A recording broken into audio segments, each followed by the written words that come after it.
si tout le monde vivait comme un Belge moyen, habitait, se consommait, se déplaçait, se nourrissait, s'habillait comme un Belge, il faudrait les ressources de 4 planètes. Mais nous n'en avons qu'une. Bonjour à toutes et à tous. Dans l'économie mondialisée qui est la nôtre, les entreprises évoluent à une vitesse intense. Elles font face à de nombreuses évolutions. La transition énergétique, la mobilité ou encore la protection de l'environnement en font partie. Alors pour aider ces entreprises à construire une Belgique plus forte en 2030, la Fédération des entreprises de Belgique a édité un mémorandum électoral. Quels sont les points communs entre ce mémorandum, cet agenda et les programmes des formations politiques? Eh bien, dans Let's Talk Elections, c'est ce dont nous débattons avec des présidents de partis flamands et francophones. Aujourd'hui, nous recevons Jean-Marc Nollet. Il est coprésident d'Ecolo.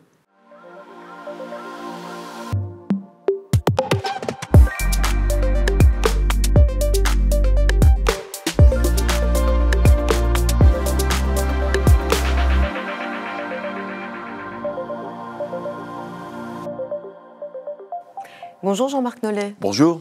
Merci d'être avec nous. Bonjour Peter Timmermans. Vous êtes CEO de la FEB. Jean-Marc Nollet, 2024, c'est une année électorale. Alors il y a plusieurs scrutins. Ce genre d'année, c'est susceptible de vraiment rebattre les cartes. Alors est-ce que vous êtes confiant? Est-ce que vous espérez des résultats comme ceux des élections précédentes? C'est un grand moment de démocratie et c'est extrêmement important. La Belgique a pu tenir son gouvernement fédéral pendant 5 ans. Souvent, dans l'histoire de la Belgique, on sait que les gouvernements tombaient. Ici, malgré les crises, ce gouvernement a pu tenir. Effectivement, c'est un rendez-vous important parce qu'il porte sur toutes les élections en un an. On a de bons espoirs. On sait aussi que nos enjeux sont au centre de cette campagne électorale. Quel type de transition voulons-nous? Transition écologique, transition énergétique, la réconciliation de l'emploi, de l'environnement et des dimensions sociales, c'est au cœur de notre projet. Alors Peter Timmermans, vous, les dernières semaines, vous les avez occupées de rencontres politiques et vous avez déjà, dans ce studio, débattu des mêmes questions, parfois avec une série de présidents de partis. Quel est votre ressenti aujourd'hui à quelques mois des élections? Mais j'étais positivement étonné de la richesse du débat. Pour une fois, on ne discute pas en 30 secondes, on discute du fond du sujet. Et deuxièmement, j'ai remarqué que la plupart des partis politiques sont convaincus que notre pays a besoin de réformes structurelles. Les recettes ne sont pas les mêmes, ça c'est pas grave, ça c'est la richesse des débats, mais qu'il y ait un besoin de réformes au niveau du marché du travail, au niveau de la fiscalité et autres, c'est certain. Et troisième élément que je retiens, c'est un élément positif. Beaucoup de présidents de partis ont parlé de la nécessité de recherche et développement pour notre pays, d'une économie circulaire, par exemple, des mesures vraiment concrètes en termes de mobilité. Je sais que ce sont 2 thèmes que nous allons aborder aujourd'hui. Et donc voilà, ça me fait dire que, oui, un bon débat avec du contenu, et c'est ça ce qu'aiment nos membres, ils aiment savoir qu'est-ce que pensent les présidents par rapport aux défis à relever dans les 5 ans, 6 ans à venir. Alors vous le savez, 3 thèmes sont abordés au cours de chaque émission et le premier, il est choisi traditionnellement par le président de parti invité. C'est Jean-Marc Nollet donc, qui a choisi ce premier thème et il a sélectionné l'économie circulaire.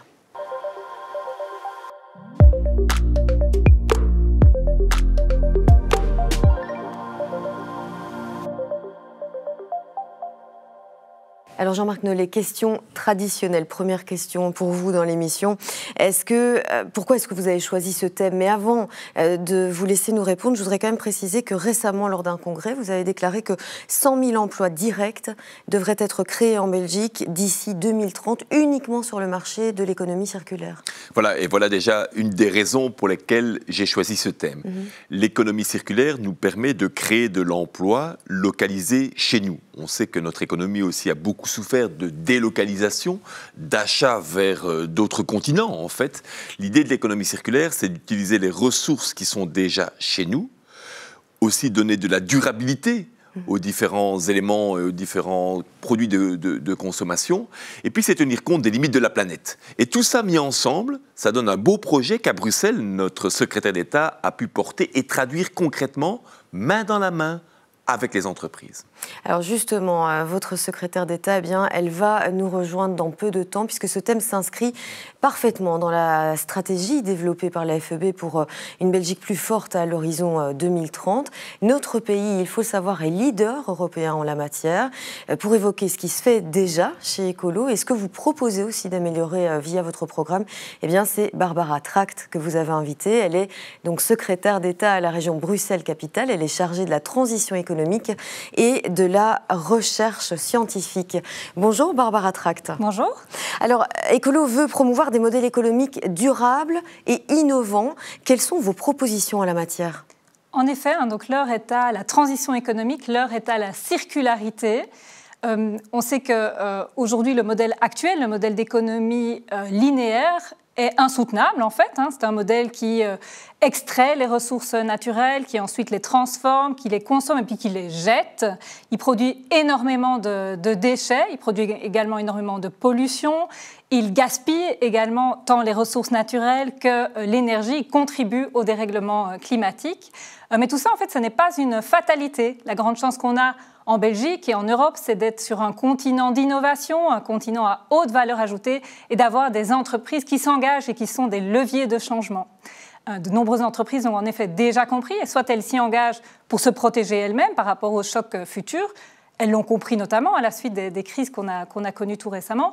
D'autres s'engagent parce qu'elles identifient les opportunités économiques qu'il y a à saisir dans cette économie de demain qui sera une économie décarbonée et une économie qui sera beaucoup plus sobre en termes d'utilisation de ressources naturelles. Et on l'a vu à Bruxelles, il y a déjà 10 ans, la région bruxelloise avait adopté des règles avant-gardistes en termes de performance énergétique des bâtiments. Et ça a permis au secteur de la construction, là aussi, d'être avant-gardiste, de développer un savoir-faire et d'être des pionniers de la construction durable, de la construction très basse énergie, des pionniers qu'on nous envie dans le monde entier. Et c'est ce qu'on veut faire aujourd'hui avec l'ensemble des secteurs de l'économie, avec notre stratégie de transition économique. On modifie, on réoriente les outils de développement économique de la région, de financement, d'accompagnement, d'hébergement des entreprises sur notre territoire, pour qu'elles aussi soient avant-gardistes, pour saisir ces opportunités-là, pour être maîtres de leur destin. C'est en effet bon pour l'environnement, c'est bon pour la création d'emplois, comme vous l'avez dit il y a un instant, et c'est aussi bon pour des opportunités économiques, pour ces opportunités que les entreprises peuvent saisir. Merci, Madame la Secrétaire d'État. Alors au niveau européen, la Belgique est pionnière et ce n'est pas la première fois, vous savez, que nous abordons cette question. Alors si chez vous, vous dites qu'on a déjà fait le tour, eh bien croyez-moi, il y a encore beaucoup à dire, ne serait-ce que Peter Timmermans à propos des pierres d'achoppement contre lesquelles butent encore les entreprises aujourd'hui. Mais d'abord, rappelons 2 chiffres, je voudrais vraiment les citer. Le taux de recyclage, c'est à peu près 80%. Donc nous sommes vraiment parmi le top 3 au niveau européen. Et deux, le taux de circularité, nous sommes également le second pays de la zone euro. Donc nous pouvons être fiers de cela. Mais ça ne veut pas dire qu'il n'y a pas d'amélioration possible. Et un élément que j'entends beaucoup, c'est qu'en Belgique, il y a 3 régions qui s'occupent de cette matière. Et il y a un manque de collaboration, de vision commune. Également au niveau du financement de certains projets, des subsides et autres, ayons une sorte de plateforme commune, une approche commune. Je ne veux pas dire qu'il n'y a pas de différence possible entre les régions. Je sais que certaines compétences sont régionalisées, donc pas de problème avec ça, mais qui est une vision quelque part commune à développer au début de la législature, parce que c'est extrêmement important et nos entreprises sont vraiment convaincues qu'il faut aller dans ce sens-là. Les 2 chiffres que je viens de citer le prouvent d'ailleurs. Vous, la plateforme dont on vient de parler, c'est suffisant pour vous? Vous avez d'autres idées encore pour améliorer les choses, cette coordination entre régions? En tout cas, c'est nécessaire. Parce que ce que dit M. Timmermans est tout à fait juste. Alors, on a l'exemple ici de ce que Barbara Tract a fait à Bruxelles, et je crois que ça peut se développer aussi dans d'autres régions, en Flandre, à Bruxelles et en Wallonie, mais il faut que ce soit cohérent. C'est un peu ça l'appel, et je le retiens, et je l'envisage parfaitement dans le cadre notamment de la coordination que peut jouer le gouvernement fédéral en la matière. Mais je voudrais revenir sur le choix aussi du thème, parce que moi, je suis fier de mettre en avant des choses où la Belgique est pionnière, où la Belgique est première, deuxième, troisième. On a trop souvent en Belgique la volonté de pointer du doigt ce qui ne va pas. Et il y a des choses qui ne vont pas, et on y reviendra certainement. Les embouteillages sur la mobilité ou d'autres problèmes, c'est clair. Mais ici, On a développé des compétences en Belgique, les entreprises et le politique en articulation, qui font qu'on peut se présenter comme leader en la matière. Mais leader dans un secteur, ou plutôt dans une conception de l'économie, qui est absolument vitale. Parce que, moi je vais citer un autre chiffre, mais aujourd'hui, si tout le monde vivait comme un Belge moyen, habitait, se consommait, se déplaçait, se nourrissait, s'habillait comme un Belge, il faudrait les ressources de 4 planètes. Mais nous n'en avons qu'une. Et donc forcément, l'idée de la circularité, de la réutilisation, avant même le recyclage, la réutilisation, c'est-à-dire fabriquer aussi des objets qui sont durables, qu'on peut réparer aussi chez nous, sans devoir les transférer, sans devoir les jeter. Ça, c'est l'économie circulaire. Mais je suis d'accord, ça n'a aucun sens de dire on le fait d'un côté à Bruxelles et avec des règles totalement différentes en Flandre ou en Wallonie. Parce que les mêmes objectifs doivent être concrétisés dans de mêmes types de mesures. Et si je peux ajouter un élément, on est très fiers sur nos vaccins. Oui. Et on fait de la promotion partout au monde. Moi, j'aimerais que lors des missions économiques par la princesse Astrid ou par le roi ou par les ministres, qu'on met aussi en avant notre savoir-faire, notre connaissance, notre recherche et développement en termes d'économie circulaire. Ça, pour moi, ça pourrait devenir un produit d'exportation. Et en plus, c'est vers ça que le monde devra aller. Ouais. C'est pour ça que j'ai insisté. On a une longueur d'avance. On a une longueur d'avance, profitons-en, exportons-le. Bah alors justement, pour en profiter, un des défis, quand même Peter Timmermans, qui s'impose aux entreprises, c'est de parvenir à recycler des choses qui aujourd'hui ne sont pas recyclables, parce que peut-être on n'a pas encore la technique, mais parfois c'est pire encore, c'est recyclable, on a la technique, mais on ne le fait pas parce que ça coûte trop cher ou parce que c'est trop compliqué. Et donc là, il faut faire intervenir la recherche et le développement. On a vu des entrepreneurs ici sur ce plateau qui ont créé des choses formidables pour recycler un peu mieux. Ce que vous demandez, vous, on est fort en matière de R&D et d'aide à la recherche et au développement en Belgique, mais vous demandez encore une amélioration, vous demandez au prochain gouvernement de la stimuler encore plus? Mais je pense que la première chose à faire en termes de recherche et développement, c'est gardons ce qui existe déjà. Je sais pertinemment que certains ont voulu réaménager, adapter, modifier, voire même réduire le soutien à la recherche et au développement. Ça, il faut éviter à tout prix parce que la seule chose dont on dispose, c'est ce qui se trouve entre nos deux oreilles. Mais moi, j'aimerais dire que l'économie circulaire, c'est plus que le recyclage. Oui. C'est penser les objets dès leur création pour qu'ils puissent être ultérieurement réparés, pour qu'ils puissent être réutilisés et pour qu'en fin de cycle de vie, on puisse plus facilement en décomposer les différents éléments et les réutiliser comme nouvelles ressources dans les productions futures. Le recyclage, c'est un peu contraint et forcé.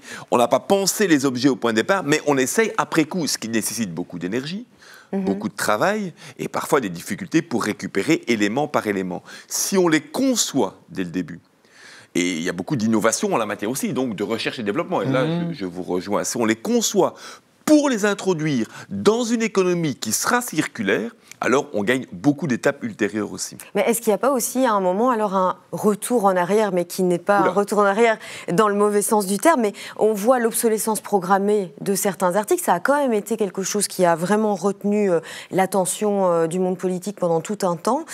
Cette obsolescence programmée, pour ne plus l'avoir, il faudrait revenir en arrière, parce qu'avant, finalement, c'était plus circulaire que maintenant. Alors, pour partie, oui, et pour partie, non. Mais vous pointez du doigt un vrai enjeu, l'obsolescence organisée, le fait qu'on ne sache pas réparer les radios, ou que... moi, je pense qu'il y a de plus en plus un besoin là de mettre des règles européennes. On s'entend bien sur ce volet-là. Parce que ce n'est pas aussi mondial, parce qu'il y a quand même beaucoup d'objets qu'on consomme qui ne viennent pas d'Europe. Alors justement, c'est un problème. Selon moi, l'Europe est suffisamment large, plus de 500 millions d'habitants, de consommateurs, pour avoir ses propres règles et se protéger par rapport à...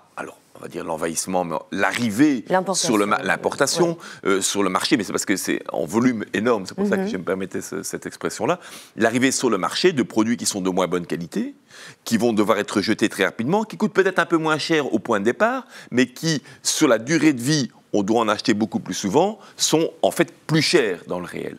Et donc il y a là toute une réflexion qui doit être menée aussi à l'échelle européenne, pour renforcer les éléments d'éco-innovation, et de circularité dès la création des objets et des produits.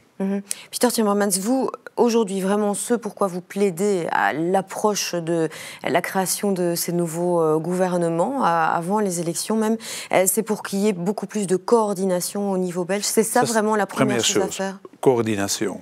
2, vraiment la sensibilisation de ce que nous pouvons faire, parce que ce que nous pouvons réaliser, il faut être fier de ce que nous pouvons réaliser. Allez, le CEO d'ArcelorMittal était sur le plateau avec un autre président de parti. Il disait, il y a 20 millions de tonnes de déchets d'acier européens sont exportés aujourd'hui. Si on peut les garder ici, c'est un atout pour notre économie. Et donc, investissons là-dedans, faisons de recherche et développement dans ce domaine-là. Et donc, 1, collaboration. 2, recherche et développement. 3, pas de gold plating, faisons ce que l'Europe a déterminé, n'allons pas plus loin parce que alors on met nos entreprises dans une situation défavorable en termes, par exemple, de compétitivité et autres. Jean-Marc Nollet, c'est facile, dans un pays comme le nôtre, d'arriver à mieux coopérer alors qu'on a un découpage régional pour beaucoup de ces matières quand même. Alors ça dépend pour partie des personnes. Et si les personnes se parlent entre elles et si elles sont volontaires dans la coopération, c'est facile. Ça peut se faire et ça se fait. C'est aussi facilité si jamais les institutions elles-mêmes arrêtent de tout diviser. Et effectivement, si on arrive à renforcer le pouvoir d'action du fédéral. Et moi, je suis très fédéraliste en la matière. Je suis pour que le gouvernement fédéral puisse donner des cadres qui, après, doivent se décliner dans chacune des régions. C'est un peu l'inverse du processus institutionnel belge centrifuge actuel. Hein. Mais je plaide pour ça. Et j'ai vu que des partis flamands, récemment, ont aussi fait évoluer leur propre doctrine en la matière. Parce que, comme vous le disiez, M. Timmermans, on est un si petit pays. Ça ne sert à rien de diviser encore plus. Il y a des spécificités dans les régions, oui, c'est évident. Bien sûr. La Wallonie n'est pas Bruxelles, Bruxelles n'est pas la Flandre. Mais voyons ce qu'on peut faire en commun et renforçons ces alliances-là plutôt que de subdiviser encore plus. Alors, on va maintenant passer au deuxième thème de l'émission et on va parler de concurrence équitable.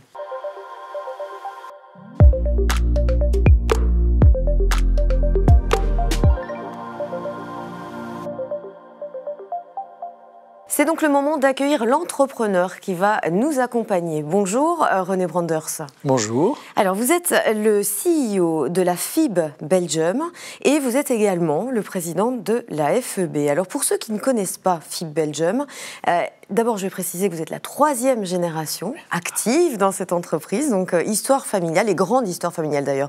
Mais que produit votre société ? Nous sommes équipementiers dans le domaine de la trifilerie, l'industrie du fil métallique. Et nous produisons, nous étudions les machines qui permettent de donner les caractéristiques mécaniques à ces fils. C'est ce qu'on appelle des lignes de traitement thermique ou de surface, en fait. Alors, votre entreprise, elle n'est pas connue qu'en Belgique. À vrai dire, elle est même encore plus connue à l'étranger qu'en Belgique, peut-être, puisque 98% de votre production, elle est destinée à l'exportation. Alors, quels sont les obstacles les plus importants que vous rencontrez en ayant finalement si peu de clients belges, mais tellement de clients aux 4 coins de la planète ? Oui, on est présent, on fournit pas moins de 62 pays sur la Terre entière. Et les grosses difficultés auxquelles on fait face sont souvent, sur le plan européen d'abord, des questions normatives particulières qui sont discordantes d'un pays à un autre.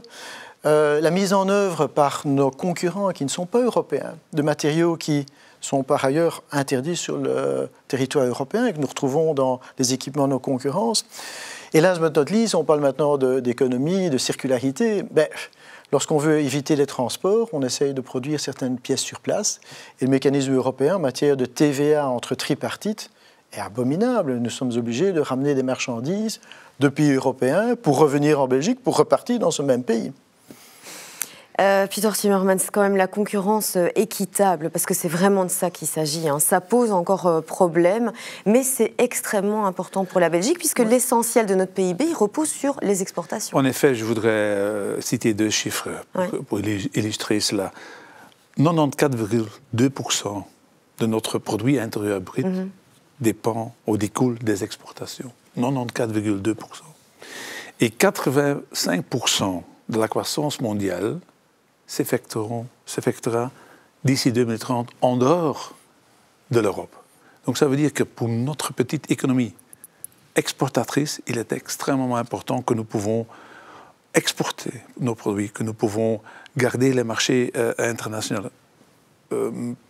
Peut-être encore davantage exporter dans le monde entier parce que notre prospérité en interne, notre richesse ici dépend de notre capacité d'exporter. Si nous ne pouvons pas exporter nos produits, ce sera un appauvrissement de notre économie et de notre société. Un appauvrissement. Je vais encore vous poser une question avant de donner la parole à Jean-Marc Nollet. Le premier champ d'action que vous mentionnez dans votre mémorandum, ce sont les accords de libre-échange. Là-dessus, on a pris du retard par rapport aux directives européennes? Oui, il faut encore ratifier 8 accords de libre-échange. 8. Et donc, j'appelle d'urgence au Parlement, aux différents parlements dans ce pays, de ratifier cela. On a parlé beaucoup de CETA à l'époque. C'était une opposition terrible contre le CETA. Aujourd'hui, les chiffres démontrent que c'est favorable à notre économie en Wallonie, à Bruxelles et en Flandre. Et donc, la première chose que nous demandons pour le prochain gouvernement et pour les prochains gouvernements, c'est d'accepter dans leur accord de gouvernement qu'en dehors de 2 ans, un accord de libre-échange conclu au niveau européen soit ratifié en Belgique. Si vous faites partie de la majorité, c'est d'accord ou pas d'accord? Sur l'accélération des processus, que ce soit d'ailleurs les traités de libre-échange ou bien la transposition aussi de directives européennes, parce que la Belgique a aussi du retard en la matière, sur une accélération, oui. Mais attention, il y a traité de libre-échange et traité de libre-échange, parce qu'on sait par exemple que le Mercosur est en discussion. Je veux dire, on doit aussi veiller à ce que nos agriculteurs ne soient pas pénalisés en la matière, parce qu'autrement, on favoriserait certains au détriment d'autres. Donc moi, ce que j'essaie d'envisager toujours, c'est aussi le cadre européen, plus d'Europe en la matière, une Europe qui est capable d'aller plus vite, plus loin. Mais le libre-échange, c'est aussi se protéger, nous, et protéger l'Europe. Parce que quand j'entendais dans vos illustrations le fait que des produits qui sont interdits de fabrication chez nous peuvent, comme ça, arriver sur notre marché, là, je pense qu'il y a un souci.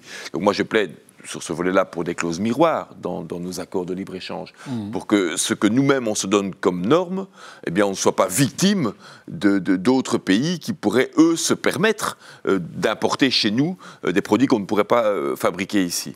Et ayons un peu de chauvinisme européen. Je ne place pas le chauvinisme au niveau de l'État. Quand on voit ce que les États-Unis font avec le dernier acte qu'ils ont pris, c'est quand même un renforcement très fort de leur propre marché pour eux-mêmes. Quand on voit que les marchés publics, ça représente 14-15% du PIB, on se dit qu'elle a aussi une marge de manœuvre pour qu'on soit plus européen en la matière. Et je pense que le tout dans le tout, alors ça fera qu'effectivement nos entreprises peuvent s'y retrouver. René Brandeur, ça suffirait pour vous? Parce que quand même, vous avez beaucoup de limites. Hein. Vous êtes face à 62 pays, vous l'avez dit, et c'est pas 62 fois des règles différentes, mais c'est quand même certainement une bonne vingtaine de fois au moins des règles différentes. Mais déjà dans l'Europe, voilà. Actuellement, au niveau européen, nous avons des normes européennes, mais nous avons du gold plating dans certains pays. Il faut savoir que nous avons encore des normes de l'époque soviétique qui sont encore d'application au sein même de l'Europe actuellement, les normes GOST, et qui sont en contradiction avec nos normes européennes. Donc voilà, ça pose un problème.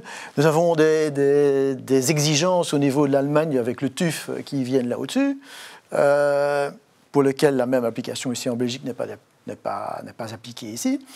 Bon, ben nous devons, à mon avis, revenir sur un playing field qui permet de s'aligner, parce que bon, vous êtes allemand, ben vous vendez beaucoup plus facilement, vous suivez les normes TÜV, c'est facile. Nous, comme Belges, on doit avoir accès à ces normes. Ces normes sont en allemand, elles ne sont même pas en anglais, puisque la langue est aussi là. Les gosses sont encore en polonais, pour être précis. Voilà, ce level playing field, pour moi, c'est important d'avoir les choses qui est une instrumentalisation positive, comprise, mais exigée aussi pour les produits qui rentrent dans l'espace européen et qu'on soit équivalent comme fournisseur européen que les autres. Peter Timmermans, je voudrais vous entendre là-dessus. Pour vous, le gold plating, c'est un handicap pour les entreprises? C'est dramatique pour des entreprises exportatrices, parce qu'on est dans un marché assez concurrentiel. Et désolé de le dire, mais l'indice de réparabilité était l'exemple type de ces derniers mois. On sait qu'une législation européenne sera votée prochainement. une législation donc applicable partout en Europe, de la même façon. Pourquoi est-ce que nos entreprises seront obligées de mettre quelque chose sur pied aujourd'hui qui ne sera pas nécessairement la même chose que l'Europe va exiger, donc dans quelques mois, quelques années, ils seront obligés de modifier de nouveau leur système et autres. Donc, c'est l'exemple type quand on parle de normes de produits, quand on parle de règles administratives ou de règles à suivre imposées par l'Europe, de grâce, appliquons ce qu'on a écrit dans l'accord de gouvernement, no gold plating. Jean-Marc Nollet, comment vous réagissez, vous, quand des gens disent qu'en Belgique, on a un peu tendance à pousser un peu trop fort et à amplifier les règles, qu'on veut toujours être les meilleurs élèves de la classe européenne, que limite on en fait trop? Voyons d'abord sur quoi on est d'accord. Plus d'Europe. Plus d'Europe. Plus de décisions, plus de cadres définis au niveau européen pour notamment faire sauter les difficultés qu'on a avec le polonais ou avec l'allemand. Donc ça, c'est le point de départ, je pense. Est-ce que derrière ça, on ne peut pas, mais dans une version positive des choses, pas dans une version négative comme on a eu les exemples là, dire que sur certains secteurs, dans certaines approches, on peut être leader. Moi, je crois toujours qu'il y a aussi une prime à ceux qui sont en avance. Évidemment, il suffit de bien voir dans quel secteur, dans quelle orientation, mais par rapport au développement durable, par exemple, on ne gagne pas à freiner nos réductions de gaz à effet de serre. Si la Belgique peut être en avance, elle ne l'est pas, hein. Malheureusement, elle ne l'est pas. Hein. D'autres pays nordiques sont bien plus en avant que nous, y compris sur la mobilité aussi, thème qu'on abordera tantôt. Je ne vois pas où est le problème si on est en avance par rapport à une direction qui est inévitable. Même si ça freine la concurrentialité des entreprises. Au contraire, au plus on attend, au plus ça coûtera. Le coût de l'inaction, je parle du climat ici, hein, je ne parle pas de tout, hein, parce que je ne veux pas non plus globaliser, mais le coût, on sait qu'on doit aller vers le 0 CO2, hein, la décarbonation complète en 2050. On a un chemin, on a des étapes intermédiaires. Mais au plus on attend, au plus ça coûtera, et au plus on attend, au plus ce sera difficile. Certes, certains pays vont aller plus lentement que nous, la Pologne par exemple, ou d'autres. Mais qu'est-ce qui nous empêche, à partir du moment où on sait qu'on doit arriver au zéro, pourquoi ne pas aller plus vite alors que au plus on attend, au plus ça coûte? C'est là que j'ai peut-être des petites divergences en la matière. Je crois que vous n'êtes pas tous d'accord là. C'est ça, hein. René Branders, je vous vois quand même... Oui, je tique un peu parce que, en fait, bien souvent, je dirais l'objectif honorable de la vision politique va souvent beaucoup plus vite que celle des technologies où on parle d'hydrogène, par exemple, l'utilisation d'hydrogène. Savez-vous qu'au sein de l'Europe, il n'y a pas une norme de sécurité pour l'utilisation de l'hydrogène dans les équipements industriels?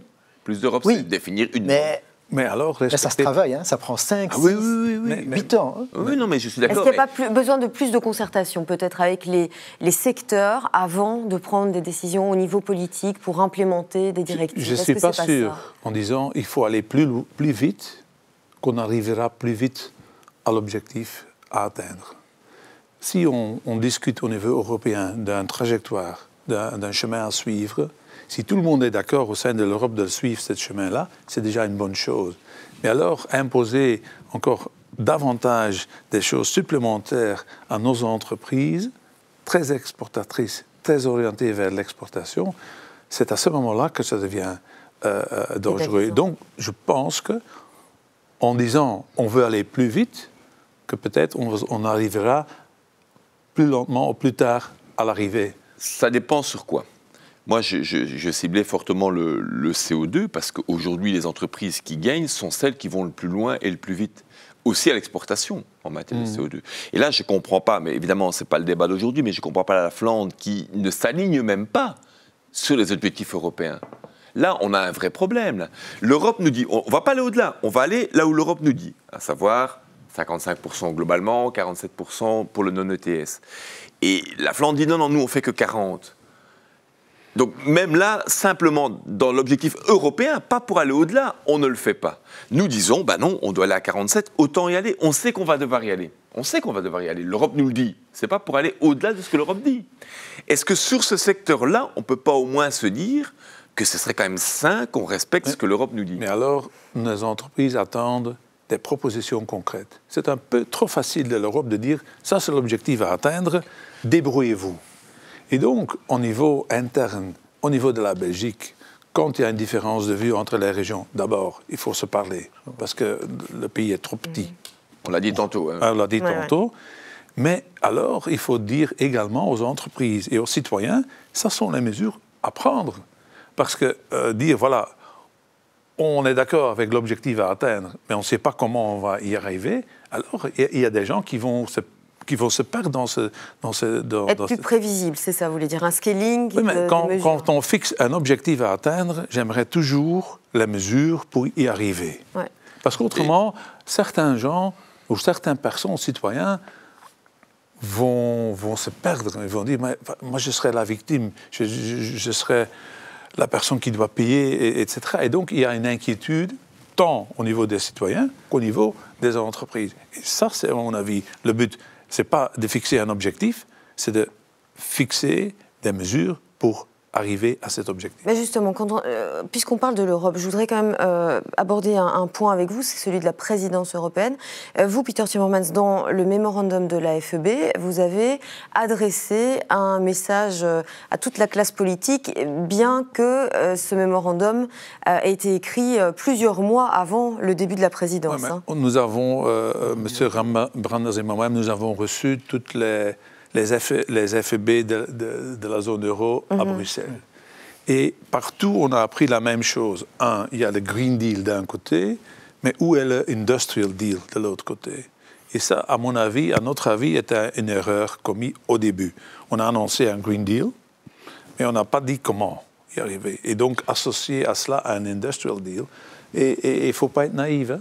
Le but n'est pas de dire, voilà, les Chinois, venez tous ici. Non, il faut être réactif et actif vis-à-vis de la Chine également, pour dire, voilà, il y a level playing field, mais il y a aussi ce côté industrial deal. Nous devons garder notre industrie ici en Europe également, et parce qu'autrement, ils vont se déplacer ailleurs où il y a moins de règles, d'exigences. C'est une opportunité pour la Belgique d'être à la tête de l'Europe, à la présidence de l'Europe pendant ces mois-là, pour donner un peu une impulsion, montrer vraiment ce qu'on fait ici. Oui, c'est votre but. Montrer ce qu'on fait ici et dans le sens de ce que me dit M. Timmermans aussi. Et c'est pour ça que moi je plaidais tout à l'heure pour les clauses miroirs.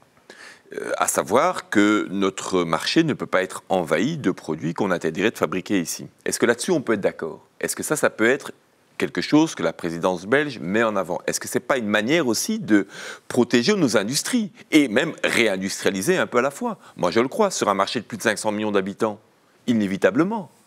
Parce que, vous pensez bien, dans d'autres pays, on a difficile...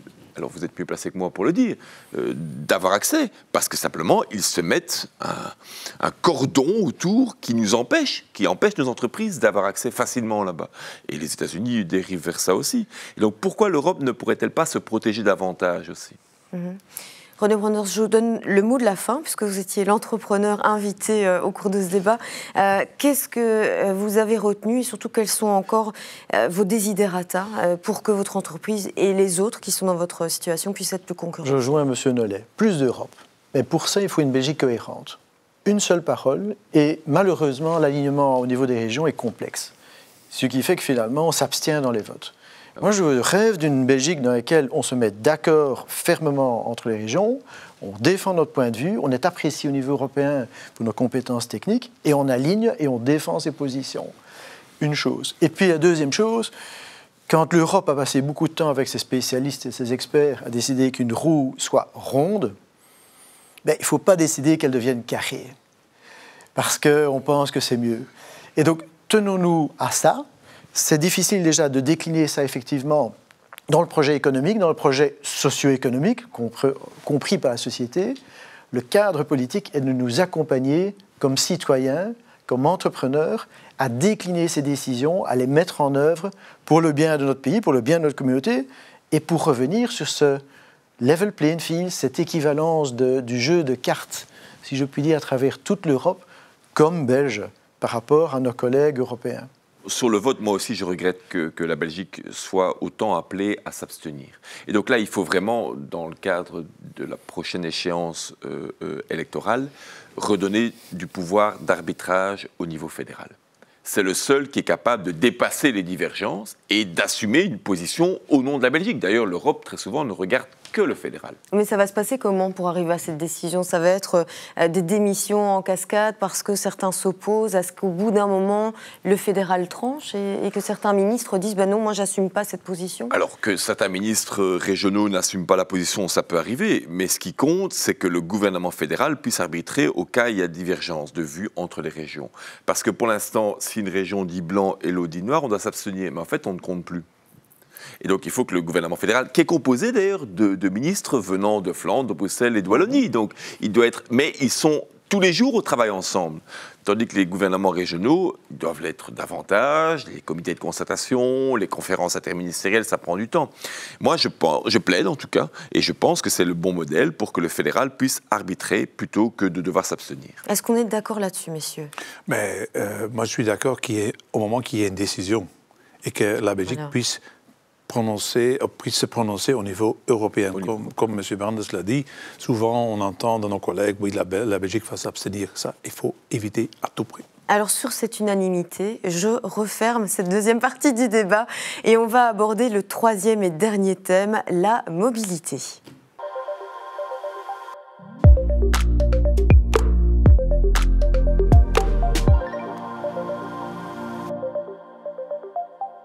En dépit des mesures prises, les routes belges restent encombrées, l'efficacité des transports n'est pas optimale, le transfert modal reste encore limité et les émissions de gaz à effet de serre, eh bien, nous n'en sommes toujours pas débarrassés. Alors, quelles sont les solutions préconisées par la FEB? Eh bien, c'est l'executive manager du Centre de compétences énergie, climat et mobilité à la FEB qui va nous les présenter. Bonjour Olivier van der Maren.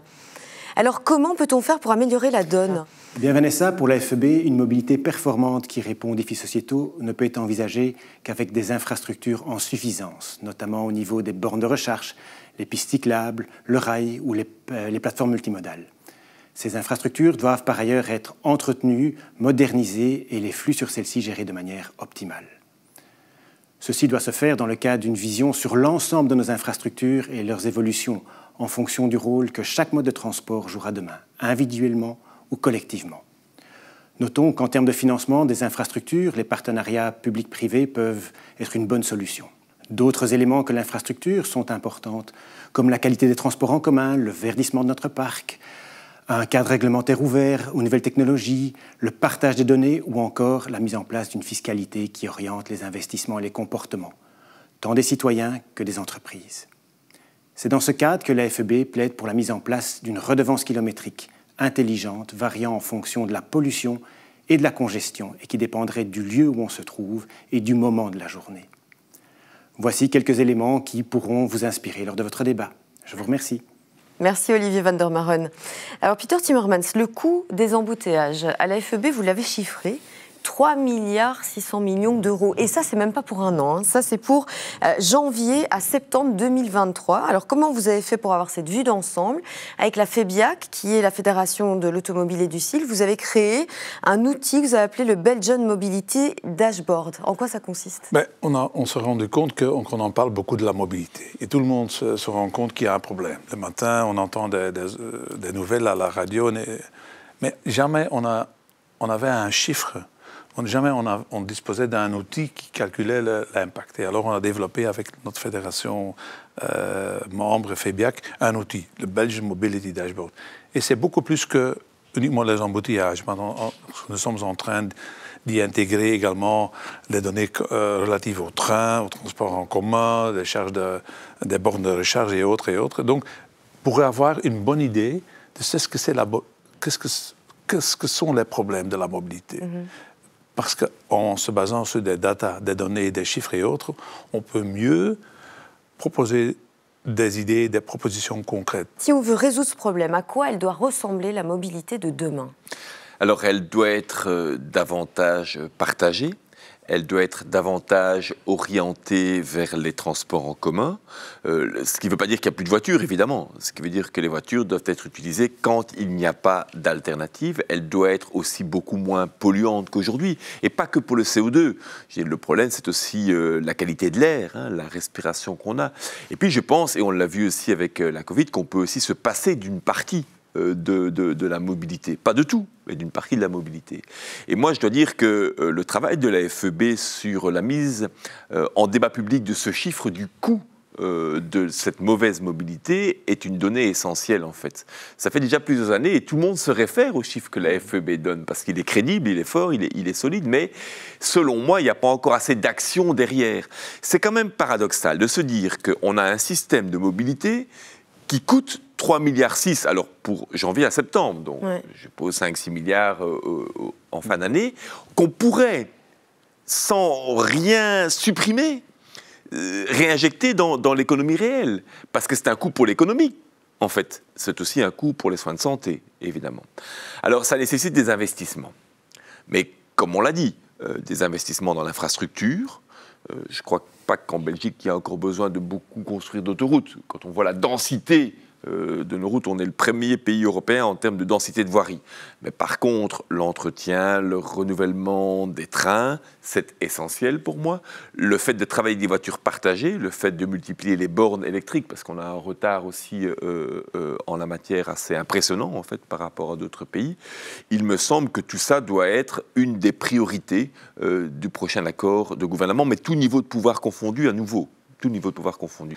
C'est beaucoup plus que des investissements. Il faut l'entretien des rues et des autostrades et autres. Il faut des investissements supplémentaires, certainement dans le rail, et pas uniquement le transport des passagers, mais encore plus le transport de marchandises et autres. Et on a d'ailleurs un plan, on a développé un plan Railroad Map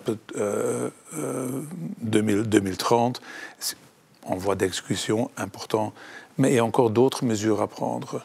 Si on veut vraiment qu'on puisse livrer la nuit et le matin au sein des grandes villes, il faut que les mesures de droit de travail le permettent.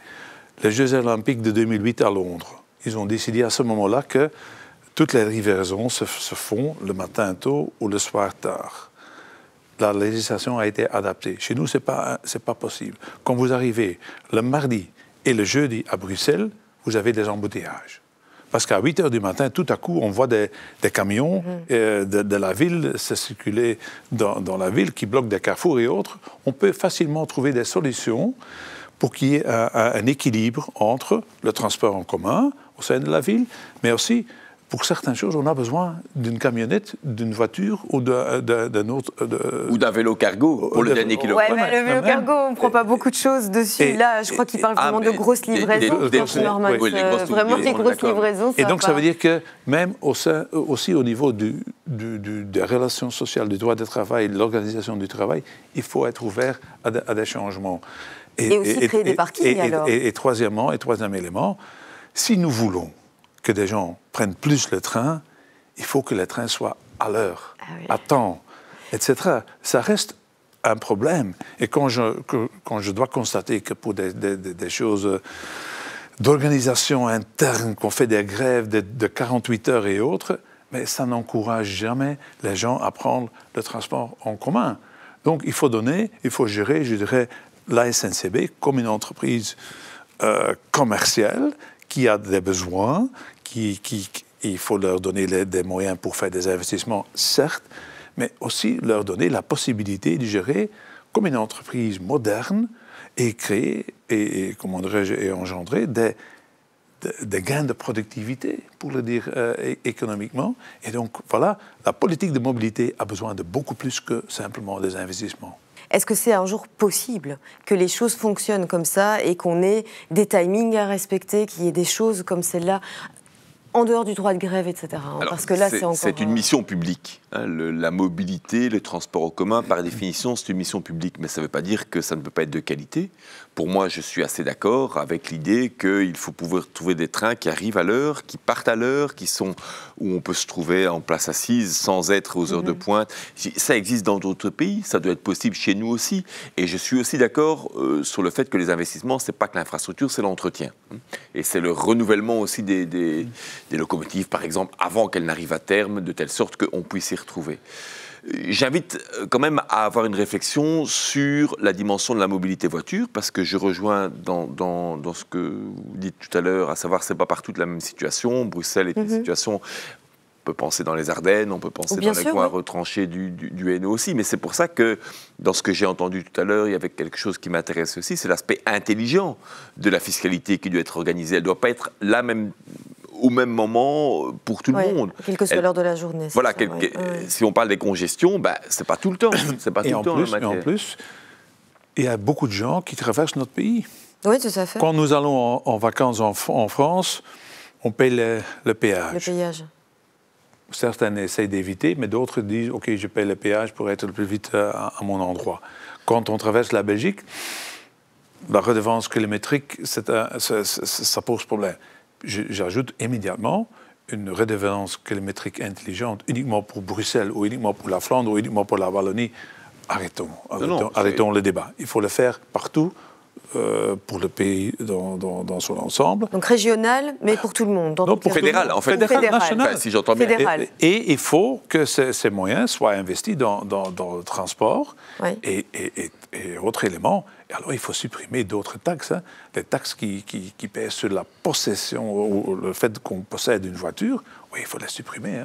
Parce autrement, c'est une taxe supplémentaire, une taxe plate supplémentaire sur les citoyens. Je suis d'accord, on doit faire un switch. Vous êtes d'accord alors de supprimer la taxe sur la voiture ? Faire un switch fiscal de telle sorte que la taxation soit intelligente. Aujourd'hui, elle est tout sauf intelligente. Aujourd'hui, on paye exactement la même chose via les accises. Mais avec l'électrification du parc automobile, on doit de toute façon repenser ça au niveau fédéral. Pour l'instant, on pense beaucoup taxes kilométriques par les régions, mais avec le fait que les voitures vont être électriques, il n'y aura plus les accises sur les carburants fossiles. Donc, de toute façon, le fédéral doit lui-même repenser. C'est l'occasion, c'est l'opportunité pour moi d'avoir une vue d'ensemble, en fait. Et la seule chose dont on doit s'assurer, c'est avoir suffisamment d'électricité. Alors ça, c'est aussi évidemment important, et les bornes de recharge. Quelqu'un qui viendrait travailler à Bruxelles, qui viendrait travailler à 4h du matin, il prend son shift à l'usine à 4h du matin. Est-ce que cette personne-là, elle est soumise aussi à la taxe kilométrique ? Parce qu'à 4h du matin, elle n'a pas trop le choix. Mais elle est intelligente. De venir en voiture. Et donc, exactement. Et donc, elle est intelligente. Elle est très différente si c'est à 4h du matin sans alternative,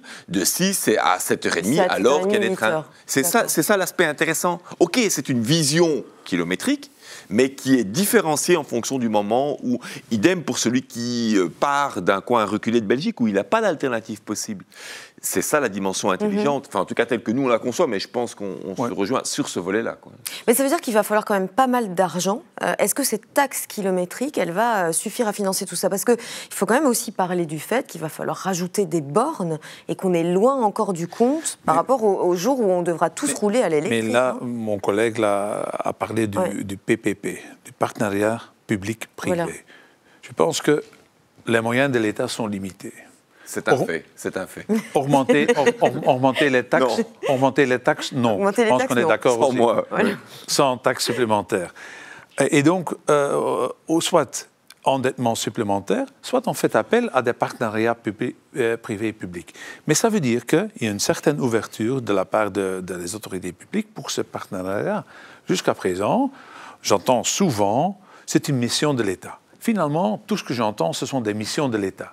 Et quand l'État doit faire tout, l'État n'a pas l'argent. Et ici, pour les bornes, parlons de ces bornes-là, je pense qu'il y a un business model à développer où l'État peut créer le cadre. Et à l'époque, pendant les années 50-60, on n'a quand même pas imposé des pompes à essence à chaque coin de la rue via une directive Belgique, au niveau Belgique, non. On a laissé jouer le marché... La libre concurrence. La concurrence, et ici dans ce domaine-là. Et vous voyez, honnêtement, l'électrification des automobiles, des véhicules, ça évolue à une vitesse incroyable. Beaucoup plus vite qu'on le pensait au début. C'est grâce à la recherche et développement, les inventions, de la technologie, des business models développés et un cadre stable, mais pas trop contraignant. Oui, et c'est aussi, allez, si je peux me permettre, c'est aussi grâce au fait que le gouvernement fédéral, Vivaldi, a décidé que les voitures Stadler, les voitures de société devaient être électriques d'ici 2026. C'est un cadre qui crée aussi le fait qu'on achète en Belgique beaucoup de voitures de ce type-là, qui après seront sur le marché secondaire. C'est un cadre que le gouvernement a créé aussi pour que... Heureusement, ce cadre-là, mais les idées initiales, c'était autre chose. Mais enfin, ça, c'est pour un autre débat. Mais juste encore un point, parce que l'installation de bornes chez le particulier, c'est aussi avec une déduction fiscale pendant quelques années, de telle sorte qu'il y ait une sorte d'impulsion en la matière. Et quand moi je vois les bornes se développer, par exemple, sur les parkings des grandes surfaces, c'est assez intelligent aussi de ce point de vue-là. Ça, c'est pas l'État lui-même qui le fait. Donc, je me dis, il y a moyen, sans dire qu'on va mettre des pompes d'essence maintenant partout et que ça va être l'État qui va s'en occuper, de trouver des solutions aussi. Messieurs, merci à tous les deux pour cette discussion constructive. Et puis, merci à vous aussi qui nous regardez chez vous. Et merci à tous ceux qui nous ont suivis en studio. Vous retrouverez leurs interviews et les images des coulisses de l'émission dans Let's Talk Elections Weekend. Ce sera le samedi et le dimanche. Belle fin de journée et à très bientôt sur Canal Z.